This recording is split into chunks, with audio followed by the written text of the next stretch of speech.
শেষ জামানায় কিন্তু মুমিন ব্যক্তিদের মধ্যে অনেক মুমিন ব্যক্তির স্বপ্ন কিন্তু সত্য হবে, এটাও এসেছে। মুমিন ব্যক্তির স্বপ্ন কিন্তু সত্য হবে। কোরআনে এমনও দলিল আছে যে কাফেরের স্বপ্নও সত্যি হয়েছে। কোন সূরায় আছে কে বলতে পারবেন?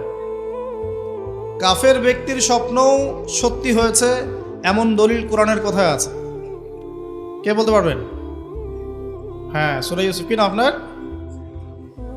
জি, আশিক।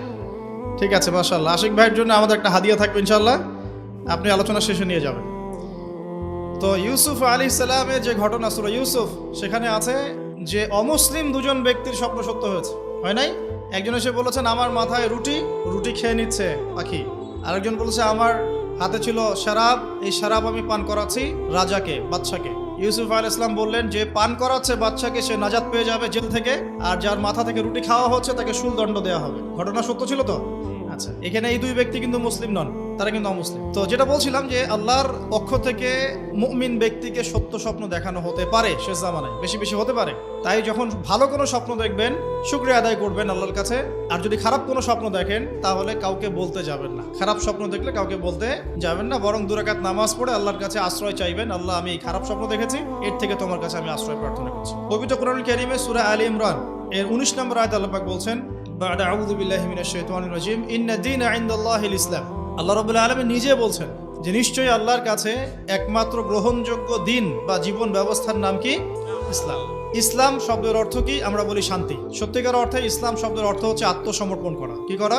আত্মসমর্পণ করা। যে ব্যক্তি আত্মসমর্পণ করে, যে ব্যক্তি ইসলাম পরিপূর্ণরূপে পালন করে, তাকে আমরা বলি মুসলিম।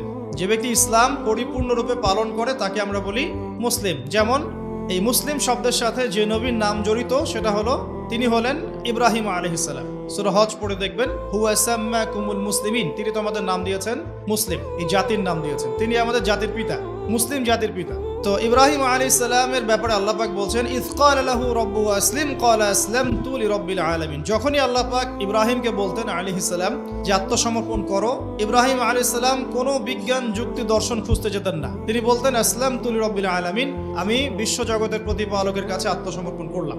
উদাহরণ দিচ্ছি, আল্লাহ রাব্বুল আলামিন ইব্রাহিম আলাইহিস সালামকে বলেছিলেন স্ত্রী এবং সন্তানকে জনমানব শূন্য কাবা ঘরের পাশে রেখে আসতে। ঠিক আছে, জানি তো আমরা।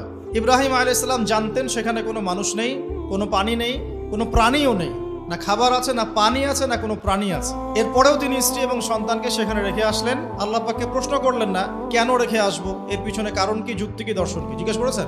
ইয ক্বালা লাহু রাব্বুহু আসলিম, যখনই আল্লাহ পাক বলেছেন আত্মসমর্পণ করো, মেনে নাও, তিনি বলেছেন আসলামতু, আমি মেনে নিলাম, লিরাব্বিল আলামিন।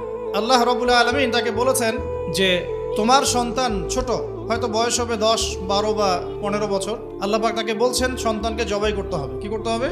জবাই করতে হবে। তিনি চলে গেলেন, সন্তানকে বললেন, ইয়া বুনাই, হে আমার সন্তান, যার নাম ইসমাঈল আলাইহিস সালাম, ইন্নী আরা ফিল মানামি আন্নী আযবাহুক, আমি আমার স্বপ্নে দেখেছি আমি তোমাকে জবাই করছি। কি করছি?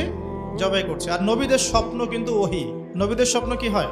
ওহী। ওহী মানে কি? আল্লাহর পক্ষ থেকে প্রত্যাদেশ, আল্লাহর পক্ষ থেকে মেসেজ। সবার স্বপ্ন কিন্তু ওহী নয়। নবীদের স্বপ্ন কি? ওহী। ওহী মানে আল্লাহর পক্ষ থেকে জ্ঞান, যেটা আল্লাহ পাক তার বান্দাদের মধ্য থেকে কিছু কিছু বান্দার কাছে পাঠান বাছাইকৃতভাবে। কিভাবে পাঠান? আল্লাহ পাক ফেরেশতার মাধ্যমে পাঠান। নবীদের স্বপ্ন ওহী। আর শেষ জামানায় কিন্তু মুমিন ব্যক্তিদের মধ্যে অনেক মুমিন ব্যক্তির স্বপ্ন কিন্তু সত্য হবে, এটাও এসেছে। মুমিন ব্যক্তির স্বপ্নও কিন্তু সত্য হবে।